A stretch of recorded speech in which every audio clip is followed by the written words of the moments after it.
जय जगन्नाथ सांग मैंने मो श्रावण पूर्व कौन कौन खाई आज मुझे तुमको देखेबी मुझे श्रावण मास आसा पूर्व टे माछ पलिकी खाई था काले पुणी पर इच्छा हम भल लगे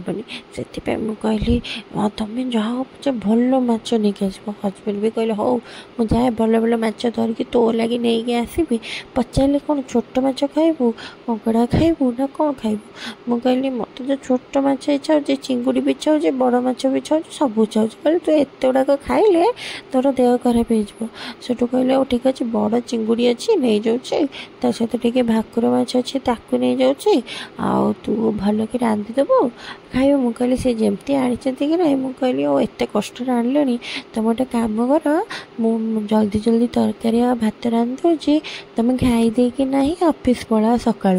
आउ दीपर जो भात ऑफिस देवे खाइब आउ कहल ठीक अच्छे तोर जब मन हो खाईदबा तापर मु बस पड़ी मुझे मो पुओ तो खाइबनी चिंगुड़ी ता लगे भाकुर माछटा भाजी देकिना दही माछ गोटे बढ़िया रेसिपीटा कौन करी कि जीरा धनिया को कुटी देती टे कस्तूरी मेथी आउ लुण हल्दी पकई आ देख ये चीनी टे पकई मो पुओ टे मिठा खाए आ छतुआ मुझे कहीं पकाऊँ मो पुअर छतुआ कहीं बेसन घरे नाला है मुझे कौन कली कि छतुआ मो पुअर टे चोरी करके पकई देती आउटा नर्माल टे कौन करी छुका दे देकिना से माछ पकई देती रखिदेकिना मु थाली धरिकी बसी पड़ी आउ गोटे माछ भाजी।